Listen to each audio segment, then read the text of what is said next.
Weather updates చూద్దాం. రుతుపవనాల ఆగమనంతో తెలుగు రాష్ట్రాల్లో వర్షాలు ప్రారంభమయ్యాయి. ఇక వాతావరణ శాఖ కూడా చల్లని కబురు మోసుకొచ్చింది. ఈ ఏడాది అంచనాలను మించి వర్షపాతం నమోదయ్యే అవకాశం ఉందని ఐఎండీ వెల్లడించింది.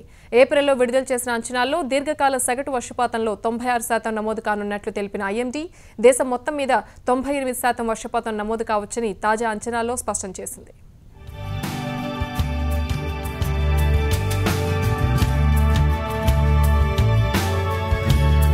తెలుగు రాష్ట్రాలను తొలకరి జల్లులు పలకరించాయి. దేశవ్యాప్తంగా సాధారణ వర్షపాతం నమోదవుతుందని వాతావరణ విభాగం చెబుతున్న ముందస్తు అంచనాలు రైతన్నలకు సంతోషం కలిగించేలా ఉన్నాయి.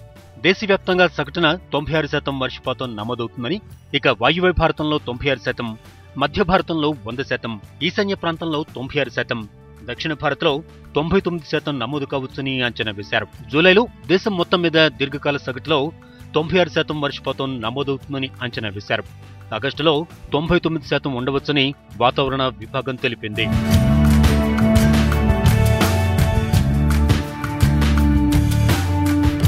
ఎల్నినో ఏర్పడే అవకాశాలు తక్కువగా ఉండడమే తాజా అంచనాలు పెరగడానికి కారణమని IMD director general KJ Ramesh తెలిపారు.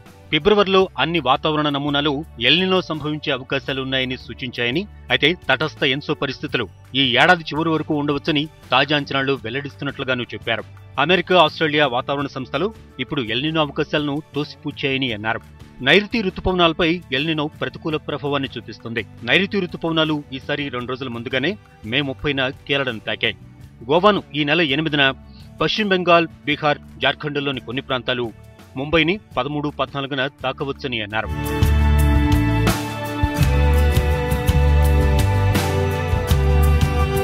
బంగాళాఖాతంలో ఆవర్తనం ఏర్పడే అవకాశాలున్నాయని, ఫలితంగా నైరుతి రుతుపవనాలు మరింతగా విస్తరిస్తాయని అంచనా వేస్తున్నారు. ఇప్పటికే తెలుగు రాష్ట్రాల్లో రుతుపవనాల ప్రభావం కనబడుతోంది.